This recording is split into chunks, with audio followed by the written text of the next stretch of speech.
More and more people need to do projects. So in this video, I want to examine project management from the point of view of an absolute beginner.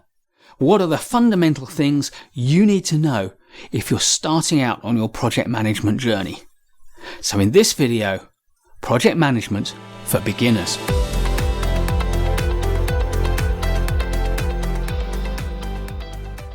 The first thing you need to know, of course, is what is a project? And a project is a coordinated set of tasks which together create a defined new product, process or service within a constrained time and resource budget. And therefore, what is project management? It's what we do to make all of that happen. Project management is a set of tools and methods and resources and systems and processes and attitudes that come together to help us deliver projects. So, knowing what a project is and what project management is, the next thing to do is to recognize that at the moment there are broadly two types of projects which often go by the names of traditional and agile, or even waterfall and agile. But I prefer to think of them as predictive or planned projects on the one hand, and adaptive or incremental, iterative projects on the other.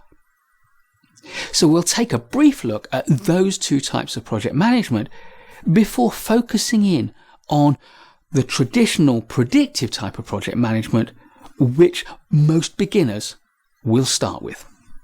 So, predictive or planned project management is the kind of projects we deliver when we think about what it is that we want to create.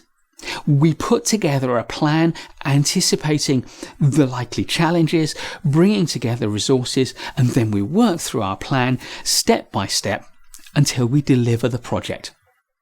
Now, of course, no right-minded project manager would plan, if they could avoid it, to do all of the work before any of the results are manifest. What we actually aim to do is to work hard to deliver incrementally bits of the project so that by the end of the delivery, we've got the completed set of products or deliverables. However, agile project management, probably better known as adaptive project management, takes that philosophy of incremental delivery to the extreme. And it suggests that we don't put together a plan for the whole project. Instead, we create a plan for a stage of the project, which is often known as an iteration or a sprint within the most common agile methodology, Scrum. We work for a short period of time, a small number of weeks, to deliver a set of functionality. We review it, make sure it works, and then think about what is the next set of functionality. Hence the idea that agile projects are iterative and incremental. They build a certain amount. They sometimes review what we've built and improve it, hence the iterative nature, but they build a project step by step, incrementally, until we reach a point where the client is happy with the end product and no further work can be justified in terms of value for money. Perhaps the two best known approaches to traditional predictive project management are those encompassed by the Project Management Institute's Project Management Body of Knowledge, the PMBOK Guide. And the 6th edition of the PMBOK Guide sets out a huge amount of knowledge and information about predictive project management. But what we actually see is that the PMBOK Guide is moving gradually to integrate agile ideas. The 6th edition was issued with an agile practice guide, and we might anticipate that the 7th edition, due perhaps at the end of 2021, will merge the ideas of predictive and agile project management much more closely. The other place where we can go for a widely used approach to predictive project management is the UK government's PRINCE2 methodology. PRINCE2 stands for Projects in Controlled Environments, and therefore PRINCE2 is very much about anticipating all the things that can happen and wrapping a strong governance framework around it. But PRINCE2 itself has a PRINCE2 agile methodology, which takes the principles of adaptive project management and the governance principles of PRINCE2 and merges them together.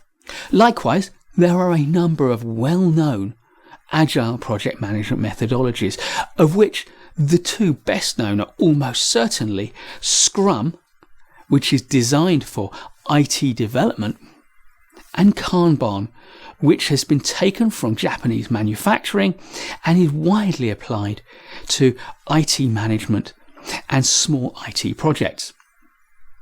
And if there's a third that I'd name, it's Disciplined Agile Delivery, sometimes referred to as DAD, D-A-D. And that's going to be more relevant in the future because the PMI, the Project Management Institute, has acquired Disciplined Agile and will take it on as its own methodology. Let's now focus in on what a beginner needs to understand about traditional predictive project management, and we're going to look at three things. First, we're going to look at the life cycle of a predictive project, how we move from the beginning of the project through the middle to the end. Second, we're going to look at what I think of as the core concept of project management, whether we're talking about predictive or adaptive projects. And third, we're going to look at the 8 key steps in delivering a predictive planned project. These contain all the core disciplines of project management. So, let's start with the project lifecycle. And whilst there are many different project lifecycle models, as many as there are project managers maybe, the key elements of a project management lifecycle are contained in a 4-stage model. The first stage being where we define what it is that the project is going to deliver, what the project is, and what it is not. Then we move into a planning stage, where we figure out how we're going to deliver the project and what precisely the project is going to create, its products and deliverables. And we also think about the formal justification for investing in the project, the business case or the project proposal. Then we move into the delivery stage, where we work the plan and deliver the project. And the outputs from the delivery stage are the project's deliverables or products. And the end of the delivery stage is marked by handover of those products and deliverables to their beneficial owner. And finally, we've got the closure stage, the point at which we close our project down in an orderly fashion. The next thing that beginners absolutely need to understand is what I think of as the core concept of project management. And this is the idea of the triple constraint. The balance between time, cost, and quality, and the importance of scope in that picture too.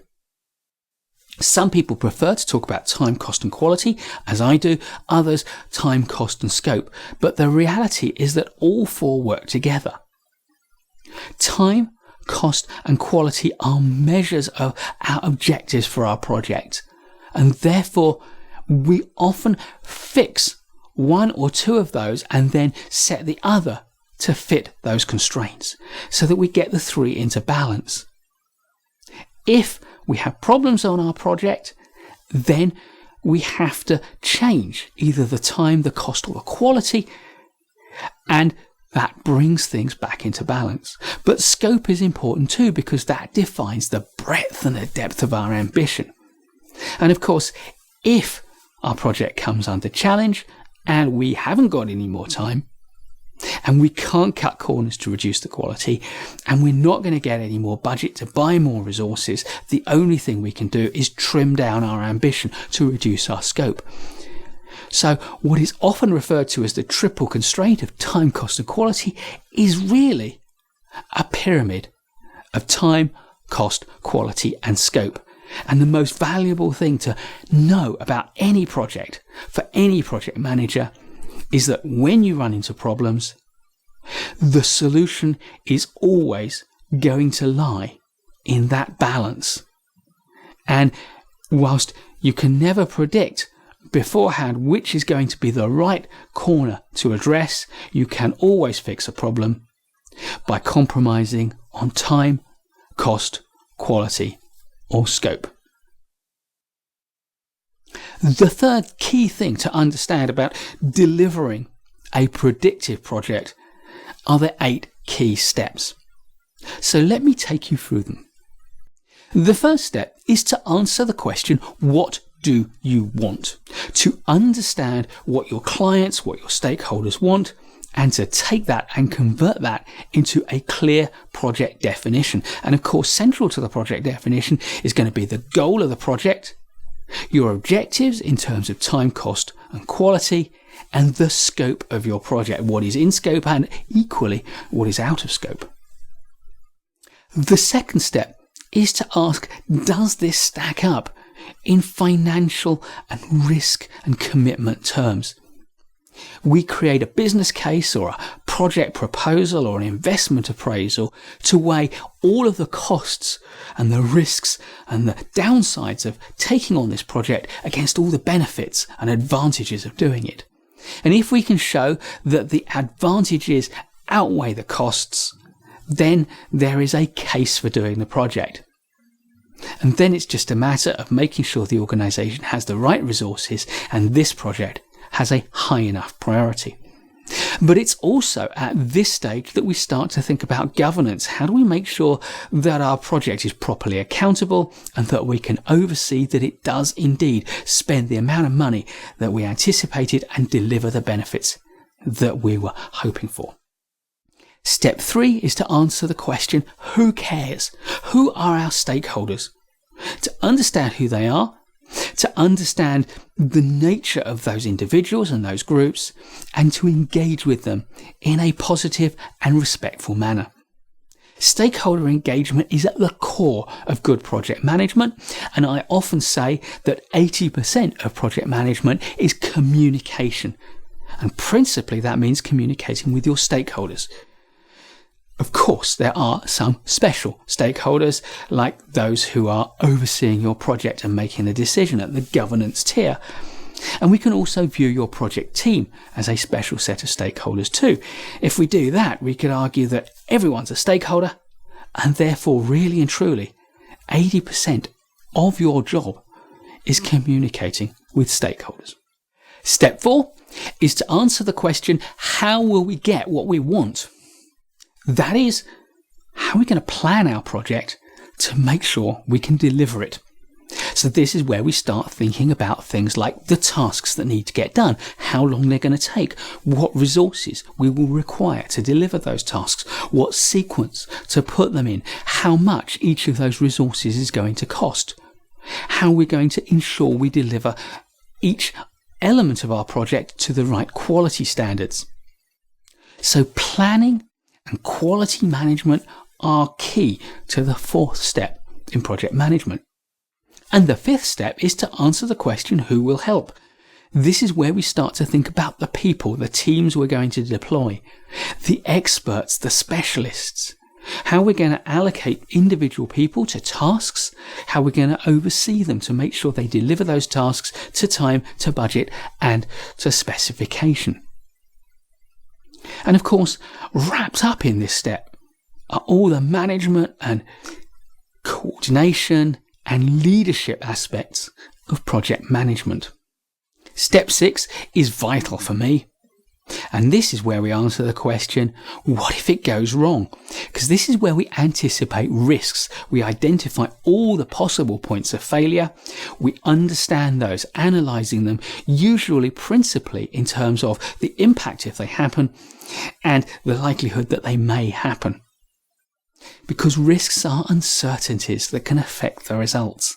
So we understand our risks, we document them on a risk register, and we manage them actively to reduce the risk profile of our project as we go through the life cycle. The 7th step kicks in as we move from the planning stage through to the delivery stage. Because this is where we answer the question, how is it going? This is about monitoring and controlling our project day to day. And of course, the monitor and control cycle includes things like adapting to changes in requirement and controlling those changes.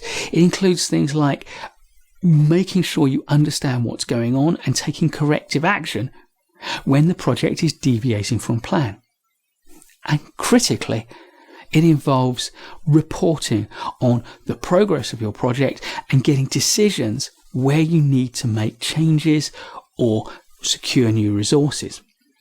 And when we reach the end of the delivery stage, step 8 is to answer the question, how did it go? We need to close our project down in a deliberate, orderly manner. We need to review what we've done, review what we've learned from what we've done, review how our team performed and give them good quality feedback. And of course, we also need to cover off all the key admin it takes to close our project down. And crucially, the last thing we do on any project is to celebrate. To celebrate what it is we've achieved so that our team knows what it's done and the people can feel good. So there you have it, the basics of project management for beginners. We've learned what a project is, what project management is, the 2 different types of project management, traditional predictive project management and agile adaptive project management. We've also started to understand some of the core ideas, the stages of a project, the core concept of time, cost, quality and scope, and the 8 steps that go into delivering a project. If you've enjoyed this video, please do give us a like. Please subscribe to our channel to get more videos like this, and to make sure you don't miss any, hit the notification bell so that I can see you in the next one. Goodbye.